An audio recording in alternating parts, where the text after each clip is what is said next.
Chapter ma piero ariyo gauchiel. Nyo idonitie henk I lowo. We henk chamara pena mobino indelo pa Abraham. Nyo Isaac okadho bong Abimelech ruoth pa jo Philistine bongi Gerer.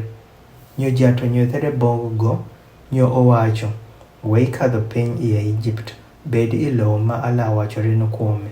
Bechi ilowo me, nyo ala bedo gi in, bende ala miyo silwany bong in ropir, bong in kod bong disperin ama ala miyo kante meje, bende ala tiko och, ma atieko swacho bong Abraham ba perin, bende ala timo disperino uni, paka zite matie ipaw, bende ala miyo bong disperin kante meje, bende I disperin amanathe je matie ipaj lali masilwany. Ropir, Abraham oyelo duon paran, bende go okano osa paran, tete paran, tute paran kod tote paran.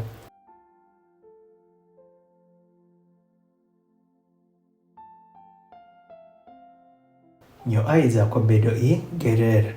Nyo nyicho maidotie I thuno, jopenjo go kuom chege, nyo go owacho, go bedo nyamin paran.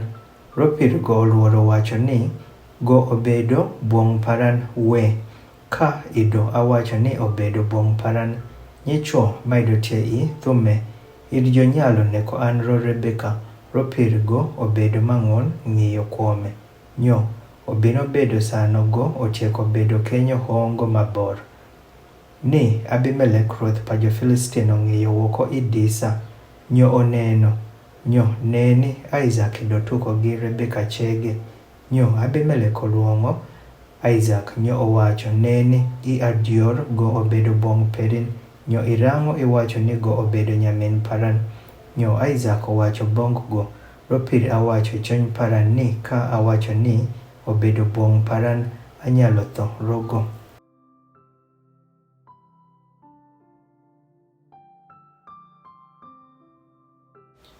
Nyo Abimelech owacho, gime ang'o ma itimo bong wan? Dhano moro wuok Jimowan ido nyalo nino gi buong perin sano koniang'. Nyo ido ikidho kelo banja komwan. Nyo Abimelech otatore ji pere je sano wacho, ng'at malageyo nyach meko sachege, ila adieri neko dhano no. Onyo Isaac opidho ilowo no, bende olimo I oro no wuon di 100, bende jat omiyo go silwany.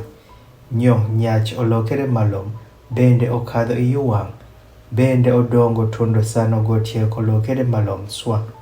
Ropir idogo nigi lin I kench, kod lin I kwech, kod kun malom pa jotich, bende jo Philistine idjo nigi raw kuom go. Ropir juome je ma jotich pa ba pere idjo furo indelo pa Abraham, ba pere jo Philistine idjo chero juome no, bende idjo momo lowo I juome no.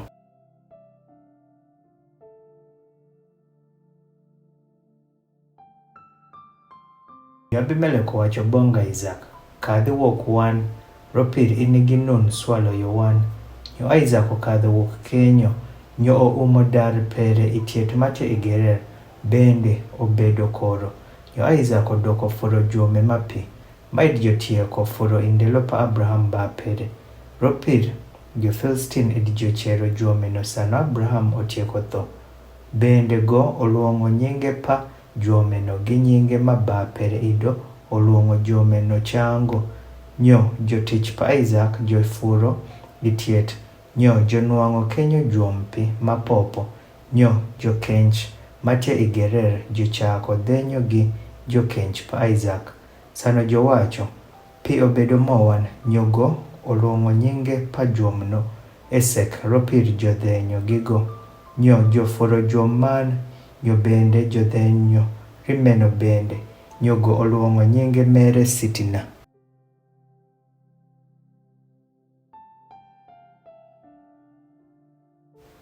Nyo go oeye wuok kenyo. Nyo ofuro juom man. Nyoro juom no joko dhenyo. Nyo go oluongo nyinge mere Rehoboth, bende go owacho, ropir pama, jato timo kisika riwan. Nyo walayo no ilowo. Nyo go okadho malo wuok kenyo bong I Beersheba. Nyo jato onyothere bong go I wori no wuon. Nyo owacho, abedo were pa Abraham ba perin. Wei luoro ropir atiegi in, bende alamiyo in sluany kod uno disperin.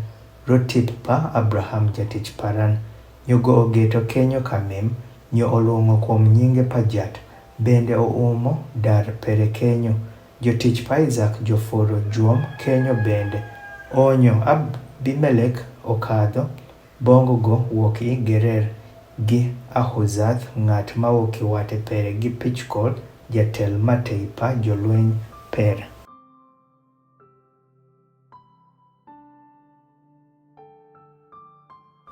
Nyo Isaac wacho bong jo, irang'o wibino bongan sano wineno ni widak an bende witimo an akadhi wuok wen.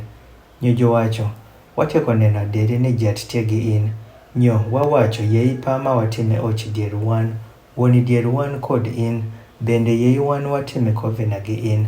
Ni ikila timo raro moro je bong wan paka wabende wakigeyo in, bende paka wakitimo bong in gima rach to gima ber kende, bende paka watimo in ikadhi gi siem, pama ibedo dhano pajat, inigi sluany, nyogo otimori jodich, nyo jochemo bende jomadho, nyo joayo malo isama ber yodikini, nyo joswacho dhano achiel bong dhano man, nyo Isaac oyeyo jokadhi, nyo jokadho wuok go isiem.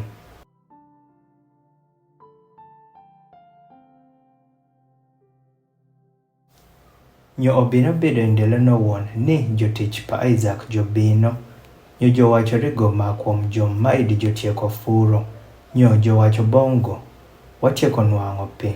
Nyogo oluongo jom no Sheba. Onyo ameno nyinge pasit no obedo Bia Sheba tondo kono ni. Nyo Esau ido nigi oro 40 isamago olimo buong' miluongo Judith nyar pa Beri Jahit kod Beshmath nyar pa Elon Jahit mobedo Ke Yupar ri Isaac kod ri Rebeka.